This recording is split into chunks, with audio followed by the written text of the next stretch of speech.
Ito nga pala ang life ko bago pumunta dito sa US. Isa nga pala akong call center agent. 12 years din pala akong nagstay dito sa kumpanya namin dati. Siyempre nagstay ako kasi nga ang bait ng boss ko, yung mga katrabaho ko, kasundo ko. Pero habang tumatagal, may mga ibang akong mga katrabaho na umaalis na din. At yung mga iba, hindi mo nakakasundo at nagiging dahilan ng pagiging hindi na magandang environment. Yung bang sabi nila, don't let negative and toxic people stay in your life. Charot! Sa totoo lang, isa na din yun na dahilan ko, pero isa din ay ang pag-alis ko. Kasi nga, nag-process na din yung fiancé ko ng aking fiancé visa. Pero actually, asawa ko na siya ngayon. So, yung mga natitirang buwan ko, sinulit ko talaga.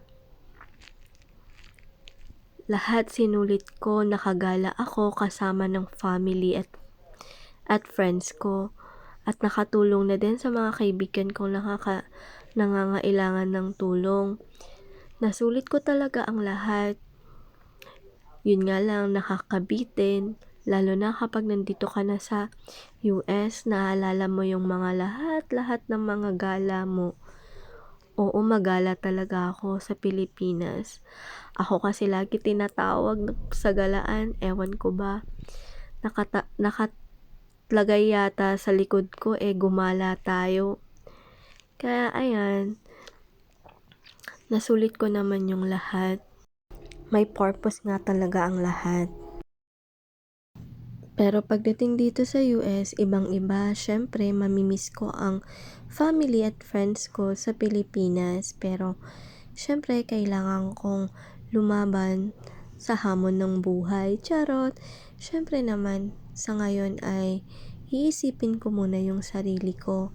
Kasi nga, pinili ko ang mamuhay malayo sa family at friends ko dahil nga malayo yung place ng mapapangasawa ko na asawa ko na pala ngayon. So ayun, ibang-iba yung saya sa Pilipinas. Pero okay lang, alam ko makakauwi ulit ako at makakasama ko kayong lahat.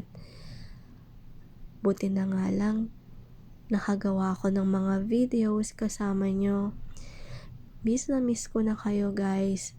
Sorry sa mga ibang walang akong video, pero alam nyo naman na nasa puso at isip ko kayong lahat. So kung namimiss nyo ako, pwede nyo naman akong tawagan.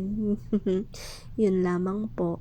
So thank you very much sa lahat. Ito naman pala ako sa Amerika. Masaya namang namumuhay kasama ng aking asawa.